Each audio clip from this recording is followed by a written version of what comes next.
You joined us for Rain of Blood, and together we made it rain bigger and better than we could have ever imagined. So now, join us for a second blazing inferno of knowledge and exploration. You're listening to Rain of Fire, the scorching sequel event to Rain of Blood, where we're going to delve into the world of fire play education and safety as we prepare for the upcoming Rain of Fire event. Join your host, Miss Kitten, Radically Dark, and Ember Solaris as we ignite your curiosity and stoke the flames of passion with discussions, interviews, and authentic insights from around the globe. Together, we're three flames united in one mission to make quality kink education more accessible and open pathways to conversation and connection about edgeplay topics around the world. But before we dive into these sizzling topics, a content warning. Rain of Fire discusses mature themes, explicit content, and practices related to BDSM and fire play. So listener discretion is advised, and this is an adult-only podcast. Other topics may include mental health, trauma, consent, and more. So please be sure you're in a good spot to engage in these topics before continuing to listen. So, grab your fire gear, stoke the flames of curiosity, and let's embark on this crackling journey together. Welcome to Rain of Fire. Hey Firebugs, welcome to Rain of Fire. We're so excited.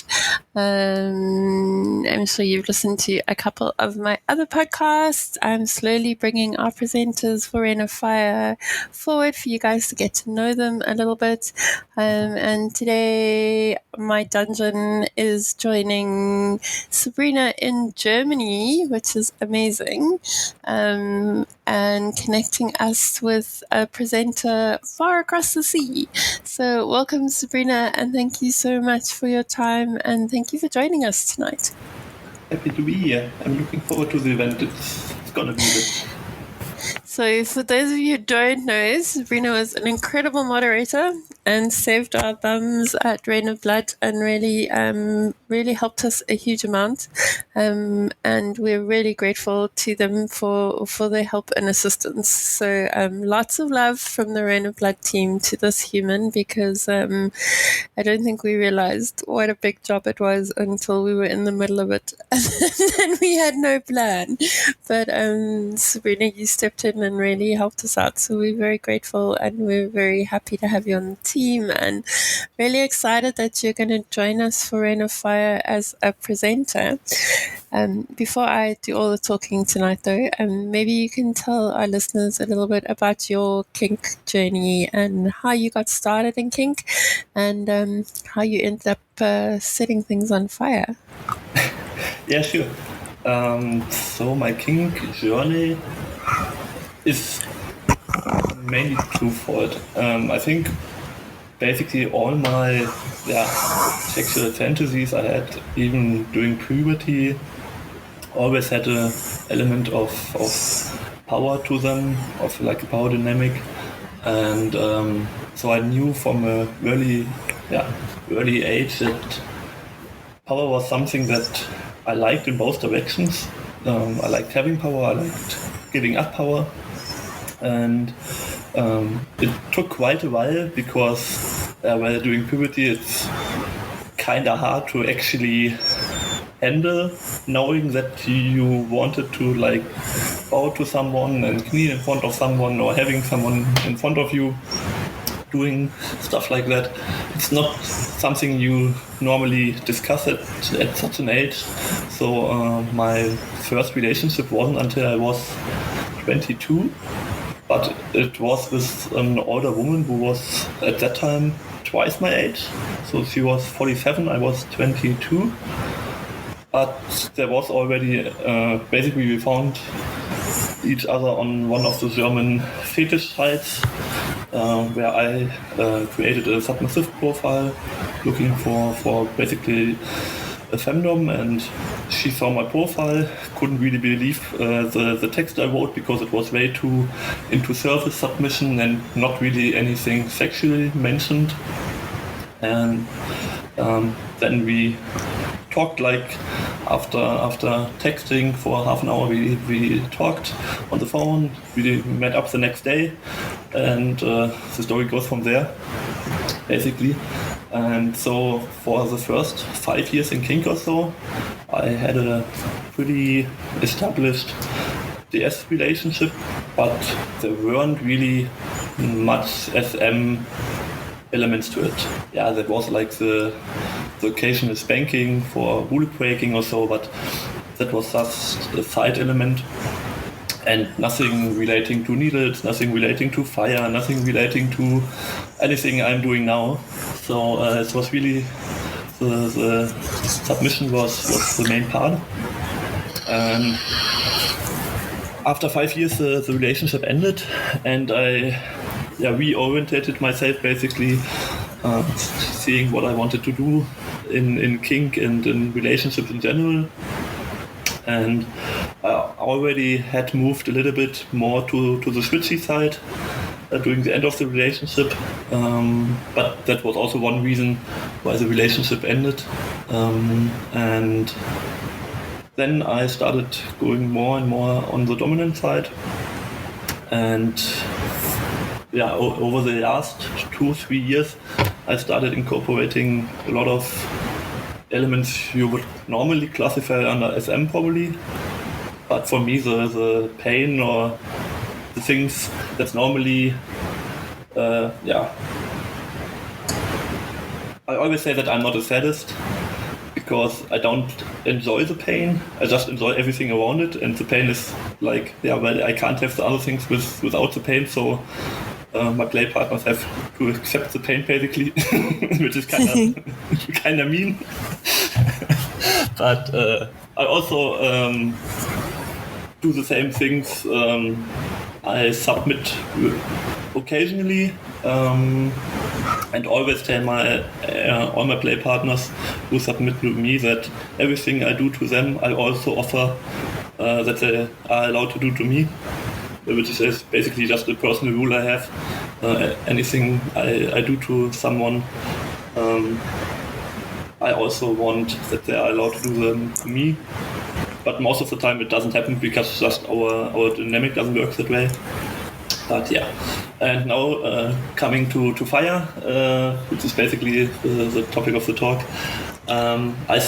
Fire was always something fantastic for me, even during a young age, but never in a kink context for a very long time. I enjoyed fire, and I think fire is something almost sacred for me, because during the humanity's history, fire was always such an important thing. It kind of protected us from like wild enemies. It gave us light in the dark, but it's also something really destructive, and we have to be careful with it. And this combination of, on the one hand, being something that's really dangerous, then that can hurt us, but also give us protection and safety, and like a warm fire at the night is one of the best things you can have, is something that really speaks to me, because I think I also define my dominant side pretty much the same way, that I have a pretty big caregiver, that I protect my submissives from everything, that I help them, but I also sometimes are a little bit destructive to them. I had a bit of a giggle when you said that you're not a sadist. So I have a really good way of putting it when I do art on my amazing bottoms, and I have to inflict pain, and they look all like it's painful. I just sort of turn around and say to them, "It's not hurting me at all. I'm not sure what the problem is." So, I always have a hard.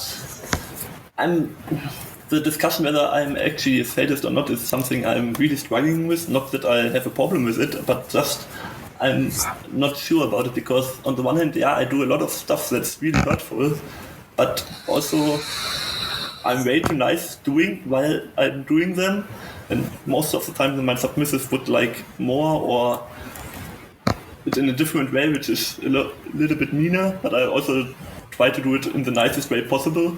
So I'm not sure. It's okay. I think the journey is different for all of us. I also wasn't quite sure about the sadism thing, and then my bottom put up with me for about a year and my very pretty needles. And then one day he said to me, "Come and have a look at the porn that I watch, and maybe you'll understand me a bit better." And I spent a week watching the porn channel that he watches, and I probably needed counseling and trauma therapy afterwards, but I finally understood that if you're fulfilling the need of pain and it's really pain that they're looking for, there is a huge satisfaction in being able to do that as a top. So I think it's also about the player. When the player really is looking for pain and you're really able to provide that, there's a sense of a huge achievement to be able to give somebody what they really truly desire. And it was a bit of a breakthrough for me to then play with him again after that and be able to really inflict pain and truly know that that's what he wanted. And because I was giving him what he truly desired, he was getting enormous satisfaction from the situation. So, but it was a journey, so don't rush it. It'll come. And I love that you are caring about your bottoms, and you can see it in your work, and your work is always so beautiful. So don't change. Don't change. If you're happy, you don't have to fit into any mold. Yeah, I think I'm just happy where I'm right now in my kink journey. And maybe some words the way I came, basically, or how I started playing with fire. It was always something that interested me, at least for the last 2 or 3 years.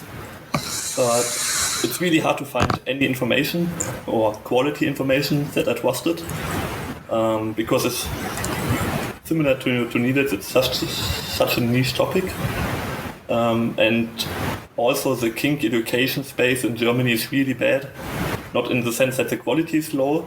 I think the quality of the workshops that exist is okay, but they are so few and far. It's so hard to find. So in the end, one of my play partners and me visited a workshop about fire play, which was really basically a 101 where you could try, try different things. Different things were shown to you, and then in the end it was like a little scene, which I really enjoyed. And after that, basically, I just went down the rabbit hole, and that was like 1 year ago, a little bit more. And since then, I have done some scenes, and but it's also really hard to do fire play because it's almost always forbidden at play parties.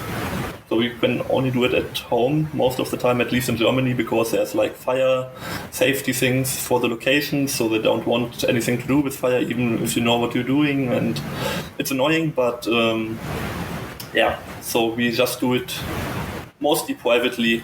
And now I found a private place that you can rent where it's actually allowed, because I know the people who own it and I played with them, so they kind of allow me to play with fire there because I know that I at least know what I'm doing. So that's really nice. Yeah, I think any of these kinks where there's not a lot of information, we have the same problem in our community where there's not a lot of information about it. People are super wary about it. Needles are a big one for us. We're kind of banned. Blood play and needles are banned from most of the parties. It's like one of those things you'll see, like on the list of taboos, there'll be no incest, no bestiality, no scat play, no needles. Like, like, really, guys, do you like even know what it means to sit through something? So I think as the kinks get as the education becomes more freely available and people are able to manage the risks and understand the risks, hopefully we'll be able to see a bit more of welcoming reception to some of our kinks, but yeah, I'm literally one of the only needle players in my community. And when the ads go up on FetLife for the parties and they put the whole list of what is not allowed and it says no needles, like I'm the only needle player in my community. They may as well just put my name there and say no Miss Kitten. Like, it's like, come on guys, be a little bit more open to receiving some fun sharp things. But yeah, hopefully it grows. So what type of fire play? You need to talk to me a little bit about it. I have played with flash cotton, and that's probably the extent of my fire play. This weekend we put alcohol in a dish and we lit it because we are starting to experiment with burning things like a typical child does when they pick up something new. We did it in a very safe metal dish, but that's about the extent of my fire play. So maybe you can enlighten me and tell me a bit more about what fire play is that you do and that you practice.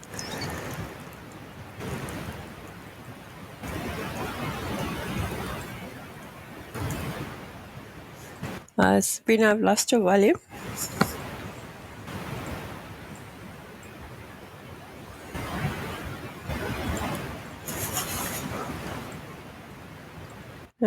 Sabrina, I've lost your volume.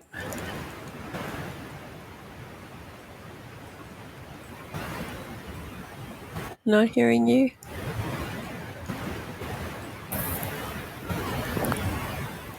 No, I can see that you're trying to talk, but I'm not hearing any volume from you. Okay, let me check. There you go. Okay, perfect. Perfect. Sorry, man. Yeah, no problem. I'm not sure how much you got from, so I will just reiterate. So some of the things I do have different names in Germany, so I'm not sure what I call it in English, so I try to find the best translation for them. So I do a lot of things with like basically small torches that I build myself. Okay. I think they are called fire wands in English. Basically it's just something that doesn't really burn itself, and you put it in alcohol, and then the alcohol that's basically on the top of it burns, and then you can do a lot of interesting stuff with it. You can the first step is almost all the time just going near the submissive and just letting them feel the heat of the flame. And you don't even have to touch the skin, just go near it and slowly move it over the skin.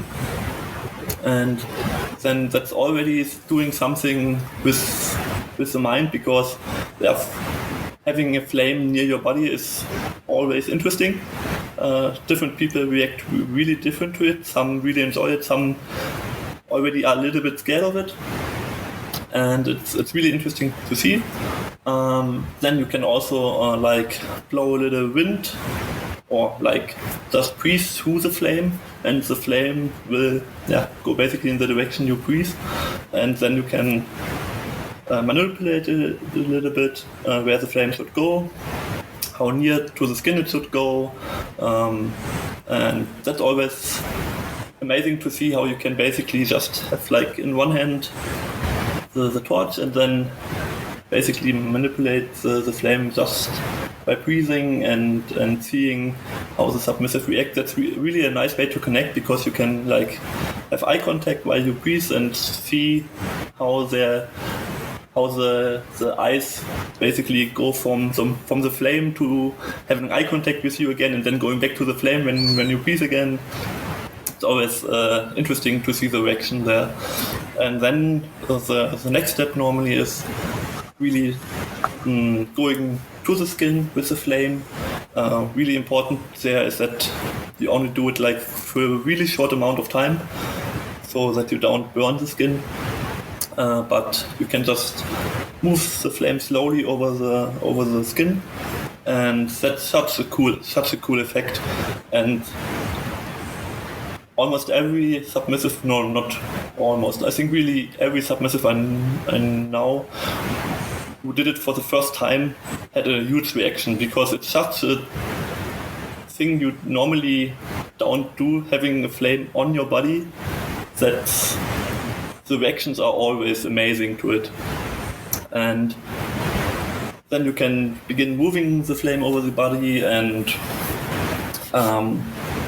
then you can do some things like taking the flame and slowly clapping on the same spot, and always taking the flame, putting it back to the skin and away. And it's really funny. I'm not sure how it works anatomically, but the intensity really goes exponentially up. Basically, with each tapping on the same spot, it doesn't really hurt, but the intensity on the mental side is so strong. It's an amazing feeling to do it and also to experience it yourself. And then you can do lines. Lines basically means you have like two torches. One is lit, the other one isn't, and you make a line of alcohol on the skin for like either you can do symbols or just doing some lines. And then with a flame that is lit, you start at one end of the line, and then the flame slowly moves where you put the alcohol, and that's also really amazing to see. Basically, like a slowly moving flame, not really slow. It's pretty fast actually, but like a flame that moves over the body where you want it to go. That's so cool to see. I love how excited you get about it, and I have to say, like, I'm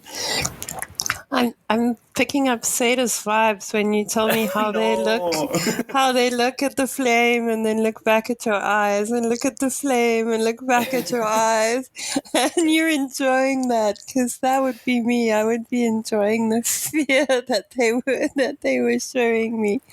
We've used a bit of flash cotton, and the one thing I will say about fire is it doesn't matter how many times you've played with it, and I've played with flash cotton a lot, it always scares the living bejesus out of me every time I light it. Like, I always get that surge of adrenaline that goes through my body. So it's definitely something that is primal and that your body has a reaction to that you never get used to. Yeah, it really goes to really direct lane somewhere in your mind. It's on the logical side that it doesn't even hurt if you do it correctly. You can increase the intensity, and then it gets a little bit painful, but normally if you do it correctly, it's not painful. There's no scars, nothing on the skin afterwards. So it's really like even the skin doesn't really need time to recuperate or to get healthy again. It's just afterwards it's like it never happened basically. But during the moment you're doing it, there's something that just happens with the mind that's so directly linked to fear and reaction. I think I had the same reaction basically to a higher degree, because when I got waterboarded once during a workshop, I just tried getting waterboarded. It's just something you do, and I had the same reaction there. Basically, that's something so logical that the other person will stop at any time you tell them to stop, but it still does something to the mind that you really can't explain, or at least I can't explain. It's just wonderful. I think that you in full right to feel terrified when you get waterboarded. I think your body's trying to look after itself. But yeah, that adrenaline, all the sports I do, it's very much adrenaline based, so I completely relate to that. When you're looking at doing stuff like this. What are some types of things that you're negotiating beforehand, and what is your negotiation with your bottom look like? What are things that should be considered before you go into something like fire play? I think all the normal stuff that you're doing any scene that should happen each time. But there's some stuff, especially with people who are new to it, that's really important. Fire is such a wild element that you can control, or you can try to control it, but you will never be 100% achieve that. And that should be pretty clear for everyone involved in the scene. You can try to control fire and be doing Rain of Fire. There will be lectures on it, how you can do it. But there's always a certain risk involved that something will go out of hand. And that should be pretty clear to everyone. And for me, fire play is always edge play because of that. So everyone should be on the same page about that. Also, when you're playing with someone for the first time, you can talk about it as long as you want. You can explain it to your play partners.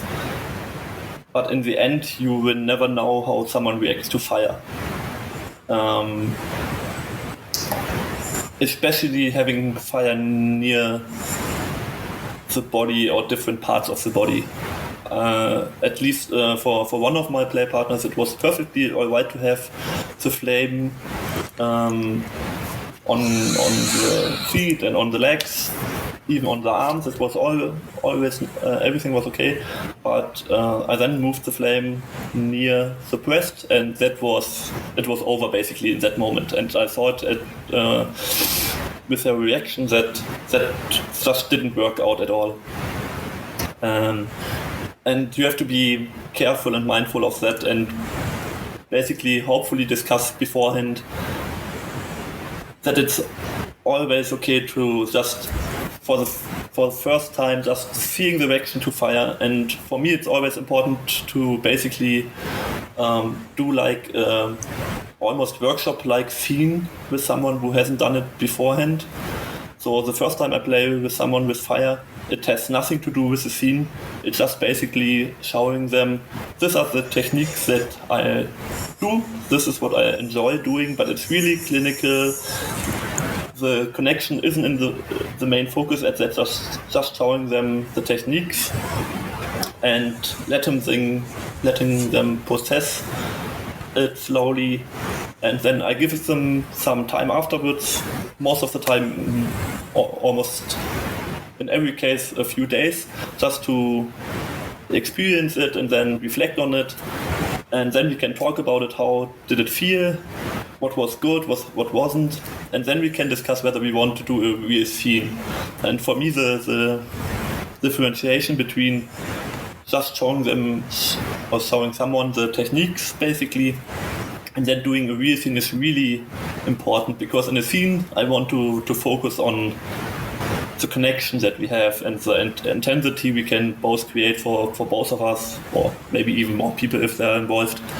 But I would never do a scene with someone who hasn't done fire play before, and probably not even with someone who has done fire play but not with me. I want to see their reaction to the things I do in a pretty clinical setting first, and then we can discuss what works for each of us, for our connection, and how we want to do a scene, how we want to create a scene that's something beautiful, basically.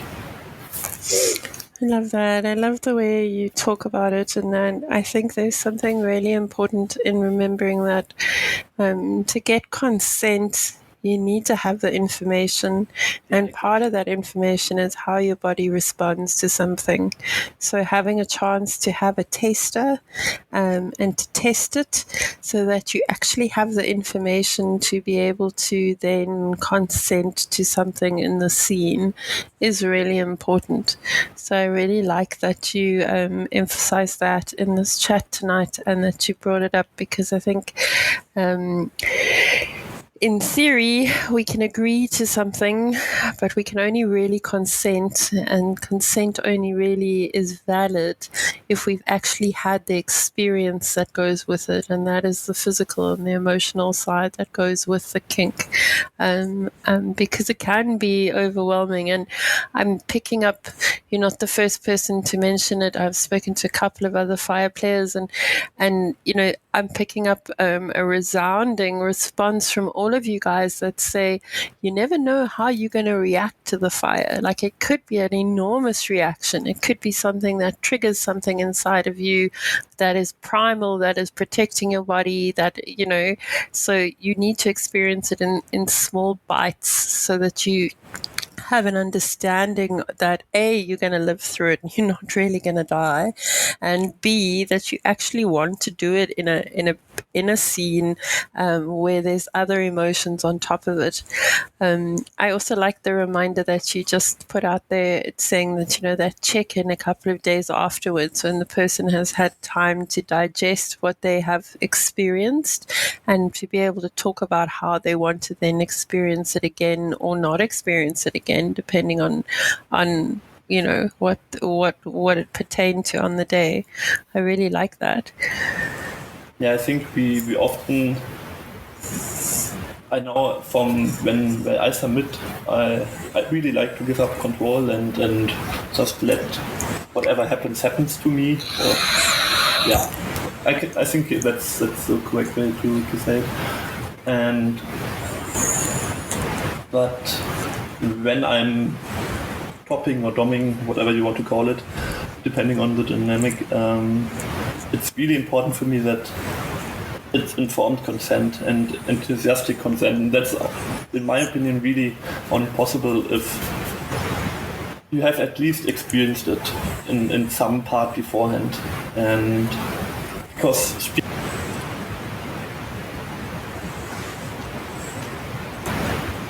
I've lost you again, Sabrina. No, I've lost you. Still lost you. There, you're back. Ah, perfect.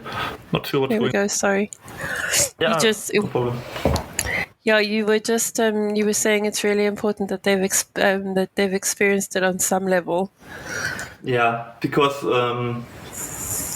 it's really easy to talk about fire as something that I think we all understand on some level, because it's so omnipresent in everything we do in our daily lives. And so everyone has candles at home, everyone lights some at a Christmas tree if you're Christian, or at least in the western part. And it's always something that we think we know, but we really can't. We don't know how someone, or even I myself, will react if a flame is near my body. It's something that is so, we are warned again and again since we were little children of it. And also, even if we weren't warned of it, it's something that's just ingrained in us, I think. Yeah, and it's something like in my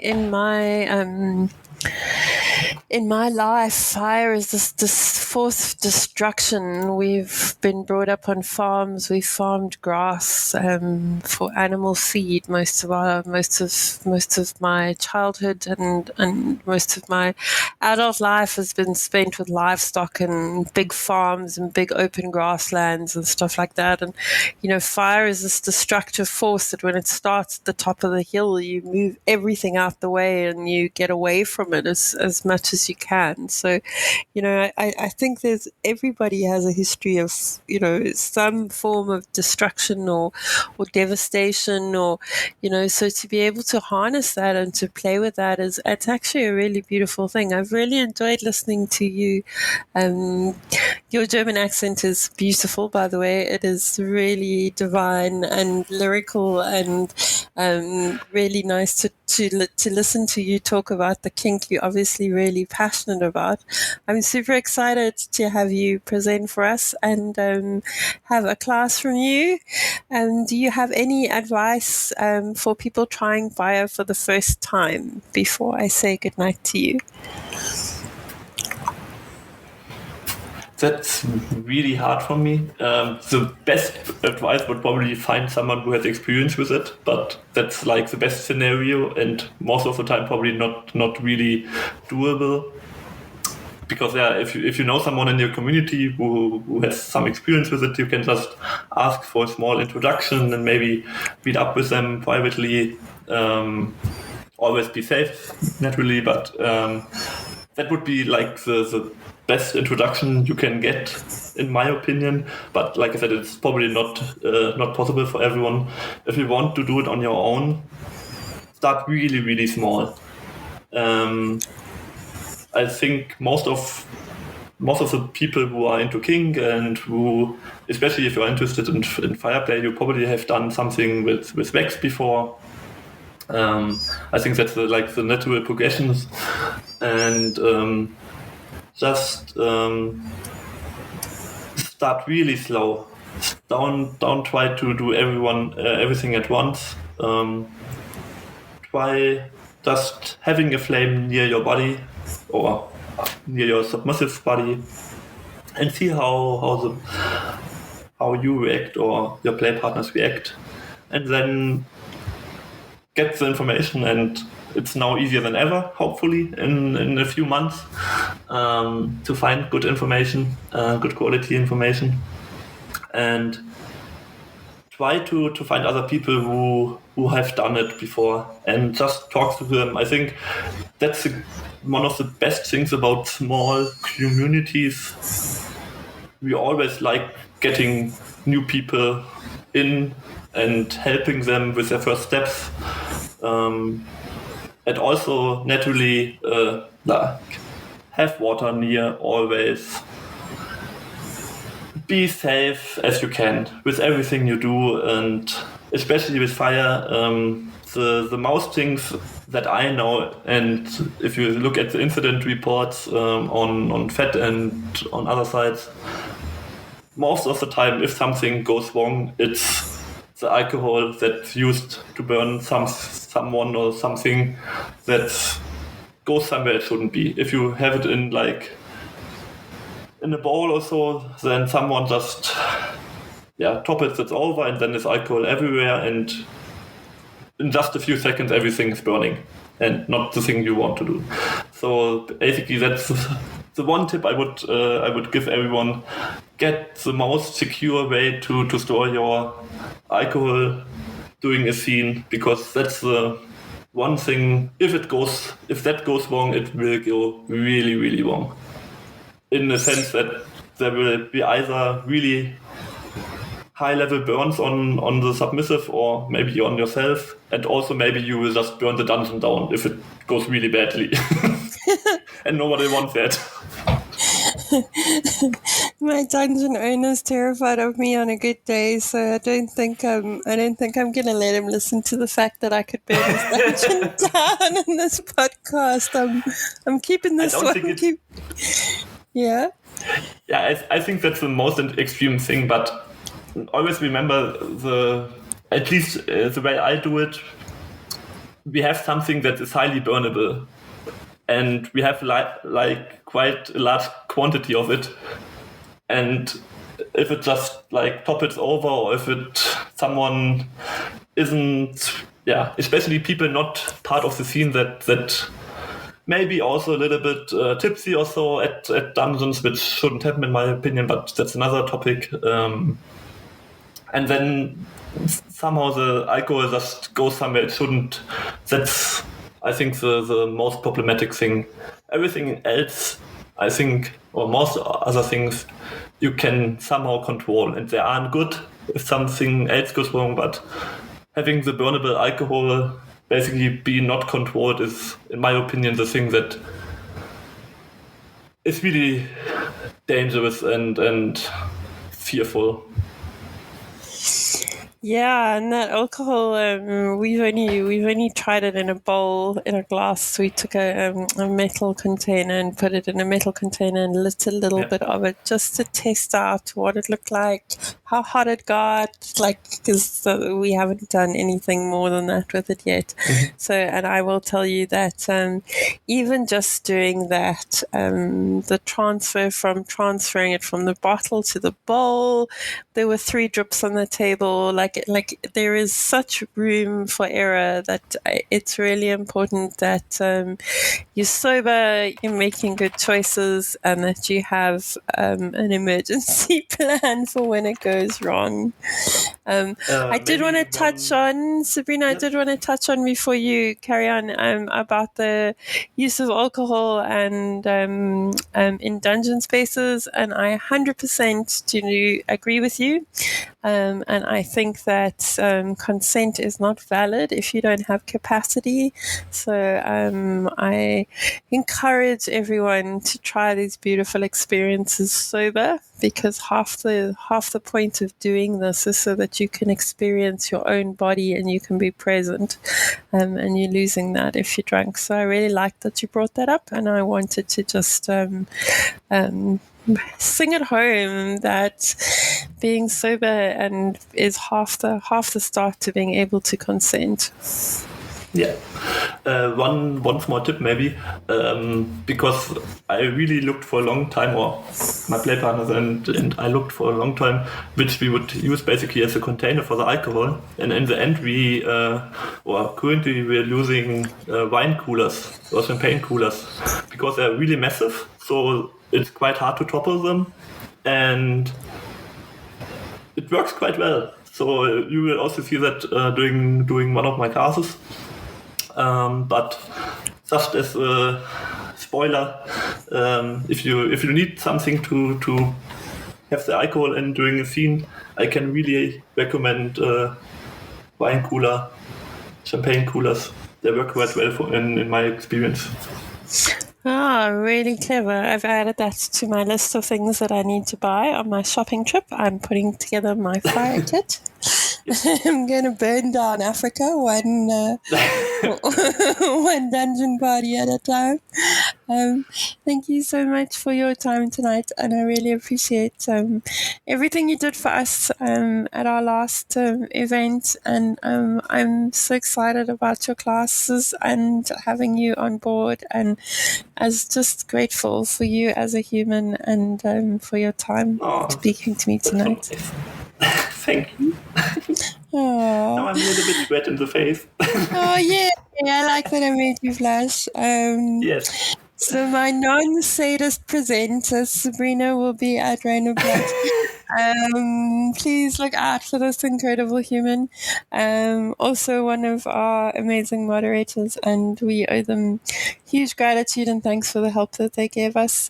For all of you who don't have a ticket, what are you doing, people? There's still an early bird sale. Grab your ticket to Rain of Fire. We're going to bring you a lot of information, a lot of education, a lot of laughs, hopefully. And we hope to see you guys soon. Stay listening to the podcast. Follow us on our social media. And if you are playing with fire, stay safe. Lots of love and kitten kisses from me in Cape Town.